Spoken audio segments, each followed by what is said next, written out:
aim for their tars. It was written to be a crazy, hard R action, horror, supernatural comedy, and everybody completely embraced that. This is the first time that we worked with a company that they said, look, here's your money, go make your movie. We're not gonna mess with you creatively. And they didn't. That's fucking amazing. Why can't anybody else just make the movie they want to make? He's the one chasing us! It doesn't happen enough, and maybe it's not meant to. That's why every once in a while you have something you never forget. I'm addicted now to this action genre. This is the way movies should be made.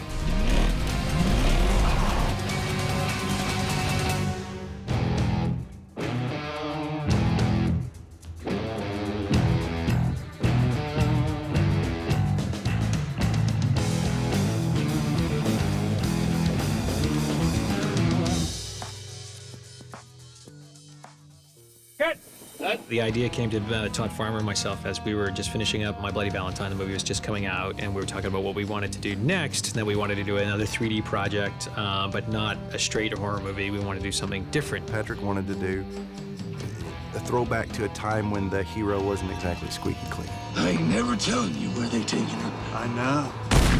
And suddenly we started talking about these old, great 70s car movies, and without knowing what it was, we started writing it. When you get us in the room together, we don't look or sound or act at all alike, but yet we complement each other perfectly. Todd's brilliant with dialogue and different sort of character nuances, and I'm more of a blunt sledgehammer that swings hard to smash as much as possible as quickly as I can. We finished writing it, the script in 8 weeks, so the end of March we have a script. Normally what you do is you write a script and then you rewrite it 1,000 times. We wrote one draft, then we sent it out and we sold it. And people would come back and say, it feels so fresh. And it's like, because it wasn't rewritten 1,000 times. We didn't rewrite the magic out of it. The real benefit of shooting 3D with 3D cameras and capturing native 3D, live 3D, as opposed to post-converting is every single piece of the frame has dimensionality. And so after he shoots one of them in the leg, Nick just cocked the shotgun and racked it another round. And when he did that, the shell just went perfectly in three-dimensional space at the camera. And when you post-convert, you're basically taking slices. You're taking slices and dimensionalizing slices, and you're trying to make as many levels of dimension as you can, but really there's no comparison. It's sort of like comparing real life to a pop-up book. That's kind of the difference. Pop-up book's fun to look at, but real life's a lot better. Who are you? I'm the accountant.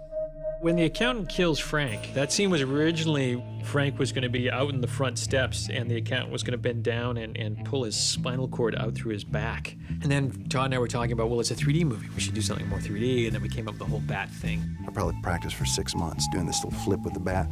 And then the day of, when I get there, Bill's like, you're not using that real bat. It's like, I'm not gonna hit you. You're not using the real bat. So they brought me this lightweight plastic bat, which you can't balance at all. And so I look like an idiot twirling that. But that's because, Bill Fichtner. You get this gory, horrific death, and you realize how violent the accountant can be, yet you love him for it. I just really needed him to answer the question, so I back up, broke in half, and stuck him up on a wall with it. And then when he was up there, he wouldn't answer the question. So I took the other end of the bat and just, started tapping it. Answer! That came up when we were shooting it. Originally, the script was just banged it once. And I was like, Bill, you gotta bang it, and punctuate every word when you do it. He's like, okay, and then it was hysterical. He was so methodical in how he wanted to do everything. And then I'm hooked up to a harness, so I just keep getting yanked into the wall, and then he wants to do it again. Because Bill will do 1,000 takes, and he loves that. I'm not one of these people that finishes shooting a scene and walks away and was like, God damn, that was brilliant. I usually walk away and think to myself, did that work? I call Patrick and should we reshoot it? And he's like, no, Bill, we don't need to reshoot it. It's fine. It has wonderful impact in the film, hurling it at him in wonderful 3D space. And a lot of that also came from talking to Gary Tunnicliffe, our special effects makeup artist. Gary did an amazing job making this huge protrusion of the barrel of the bat lodged in his face. Was people, when they saw it, they're like, oh my God, because it looks incredibly real. This is not a $100 million movie. It's not a $50 million movie. All movies have challenges, but we never had money in excess to throw at problems. So it was literally us sitting down and out-thinking a problem. We often said in the film we don't have the Michael Bay money to destroy everything and make it look, you know, huge and explosion after explosion, explosion. But we can have a lot of attitude. We can live up to the title Drive Angry and have attitude that goes beyond what we can, you know, what we can afford.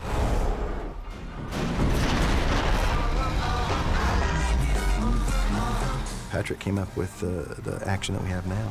And literally sitting there playing with toy cars, suddenly we figured out, well, what if he just gets out? And the stunt guy, Johnny Martin, was just, what do you mean? He just steps out. He just steps out in the hood. Cop car goes to stops, and the tanker truck thing goes and rolls over, and Nick drives underneath. I'm like, oh, because I've never seen that before. Those are some of the coolest moments in that sequence, and they're so simple. Making all our money be on screen in the best way possible, and sometimes that's not about a barrage of kaboom. It's about being clever, and clever from a character standpoint.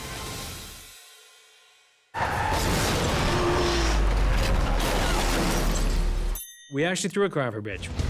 That Colorado Trooper car, we flung off the side of a very high bridge. It has the most unusual turn in the air as it goes, because it was supposed to just launch out clean over the side, and instead it tagged the edge of the bridge and changed the rotation of its flip, which gives it this incredibly unusual way it travels through the air. And you realize that, okay, if somebody was using a CG car, you wouldn't animate it that way because it would never occur to you that it would do that you would add this thing in it. And the fact that it just did it, and it rips the bumper off, and the bumper goes flying in this direction, the car spins on itself, is something that's so unique. And it's unique because, yeah, you know, it was an accident.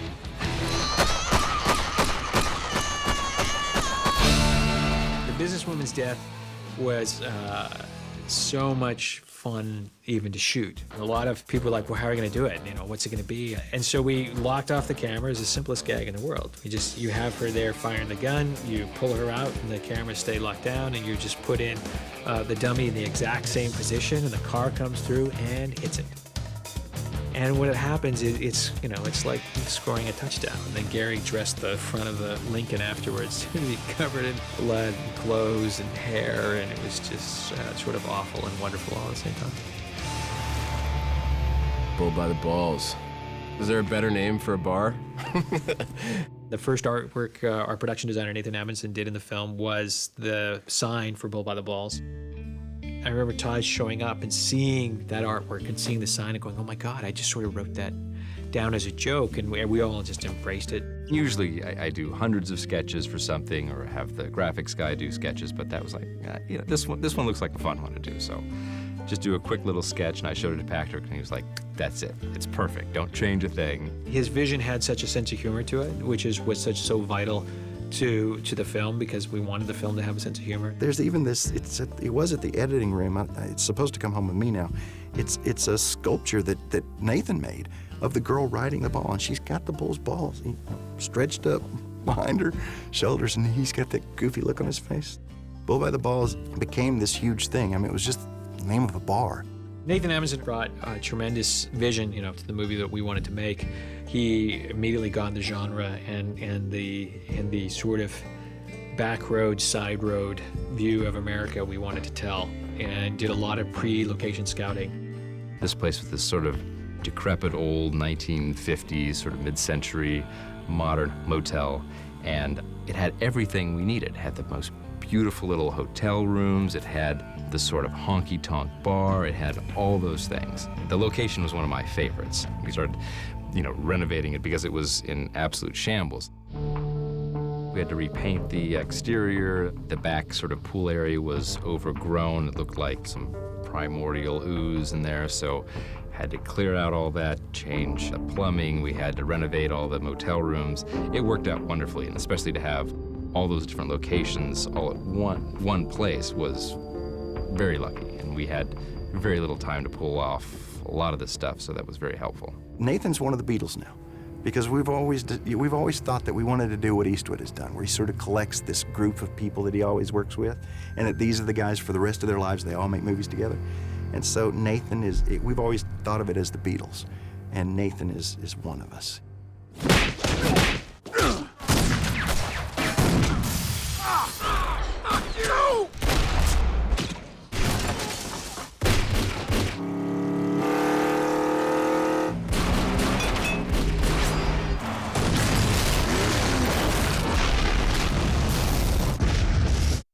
I love this movie.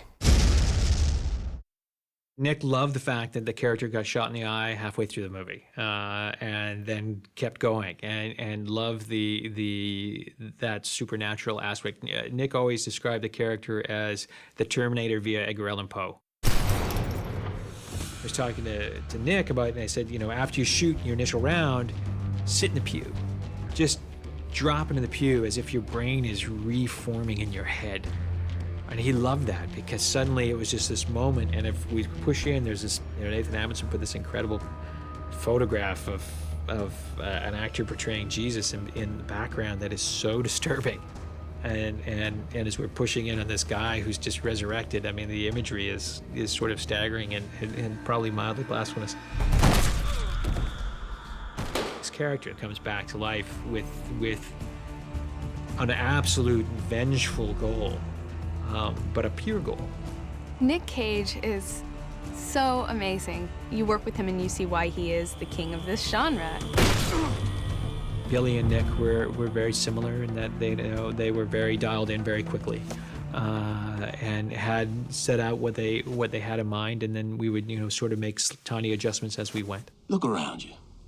The world is on fire. Go ahead and laugh, boy. It was one of those scenes where we were just sort of, we found ourselves riffing off each other. We got done, you know, doing the first couple of takes, and we went and sat in our chairs and we started talking, and he said something like, yeah, it's best when it's like that. It's like jazz. And I'm like, God, there's a reason people love this guy, you know? Soon, the hounds of perdition will howl at our command. With all the bad guys that I've played back in the early TV days, never did I ever have a chance to play a guy that had this kind of abandon. He did the voice, the accent, the first time he auditioned, and he said he had never read it out loud, so he didn't even know what it was going to sound like. Watch you gurgle while I eat my morning grapefruit. It was, oh my God, that's it. When dreaming up who he was, I always sort of saw him as, if he's a wannabe rock star, he's going to be sort of a gunslinger. And so I wanted like an old style Western kind of, you know, Colt type of pistol. And when we got down there, I just started like working on some gunslinger tricks, because let's face it, I've always wanted to be in a Western anyway, so. Hey, Dickless!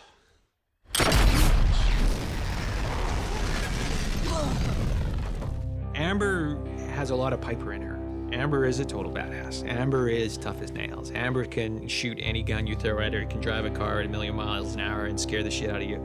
I mean, Amber has so many of the cool elements of that character, and she really loved the script and brought that with her. I luckily was given enough trust by the director, Patrick, and enough of a head start from the writer, Todd, to actually be able to take Piper to the next level, which is, I guess, something we decided early on. I asked Patrick, will you let me go there with her? And I know this character, I know Piper. I mean, I grew up in Texas, and fistfights and muscle cars are kind of part of the gig.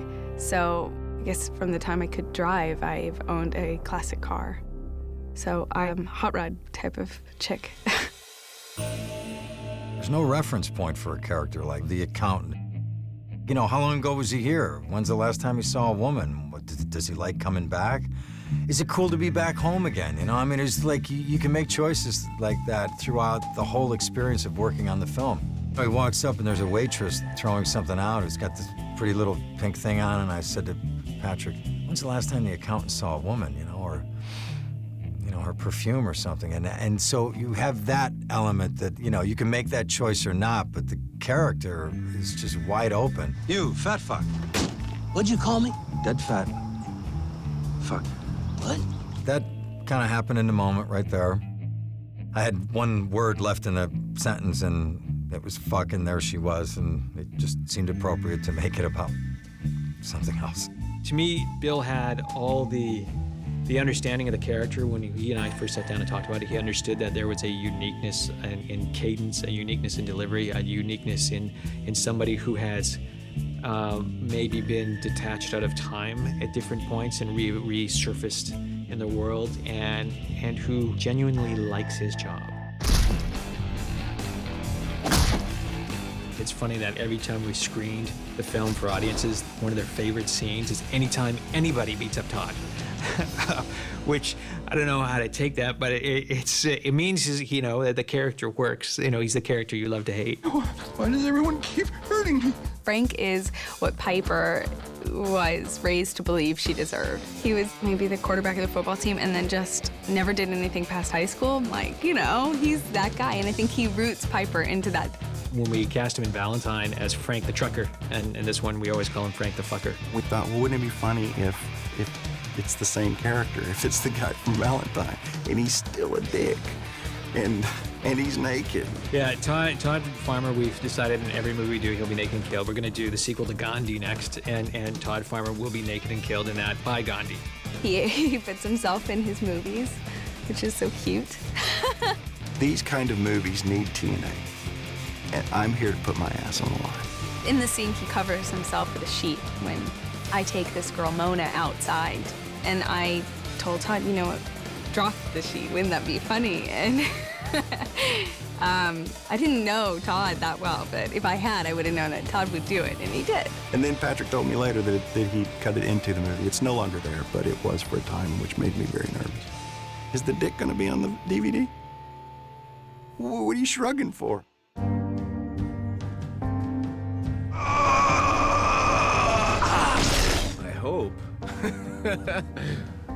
I hope that he's just, you know, scattered into pieces and sent among the ether to, you know, only to be recreated by the powers that be again for the sequel. But but I think what the theory is once you're killed by the God Killer, you're all done. I've had fun on all my movies. This is my favorite movie, by far. We had the best crew, the best cast. It's really a unique movie. Patrick and I are both very proud. I had the most amazing time making this movie. I had so much fun. I was so lucky to be a part of it. Right up there are my top 2 all-time favorite things I ever worked on. I think it's taken over the #1 position. See you soon.